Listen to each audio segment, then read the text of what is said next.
ما تتجوزش في سن بدري، اقعد في بيت اهلك، ما تنفصلش علشان خاطر ده هيزود من مصاريفك. ما تجيبش اي حاجه بالقسط مهما كنت انت محتاجها.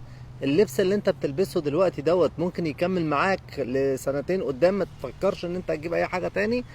ما تفكرش في اي حاجه الا انك انت يا اما ان انت تشتغل في حاجه تجيب لك فلوس علشان خاطر بعد كده تاخد الباقي من الفلوس دي تدخله في حاجه علشان خاطر تجيب فلوس اكتر، زي ان انت تجيب منتجات وتبيعها، تبيع خدمات من خلال ناس تانية. لكن ما تصرفش فلوس على اي حاجة تماما. قلص مصاريفك على قد ما تقدر. ما تاكلش بره ابدا. خلي كل مصاريفك عبارة عن انها بتتحط في حاجات علشان خاطر تجيب فلوس. فكر في ان الفلوس ديت تستخدمها انت على انها قوة استثمارية فقط لا غير. يعني ايه قوة استثمارية؟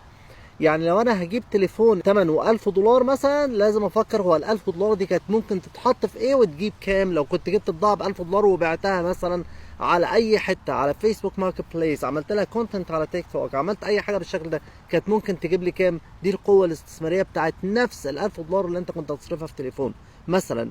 واخر حاجه، غير من نفسك. بلاش قصه ان حد ياخدك ويقبلك على زي ما انت ده، لان انت محدش هيعوزك وانت بني ادم ما بتعرفش تتكلم، ما بتعرفش ان انت تحترم الناس، ما بتعرفش ان انت تتعلم. كل الحاجات دي انت محتاج ان انت تغير منها. انت تقدر تكون اي حد في اي وقت لو انت حابب.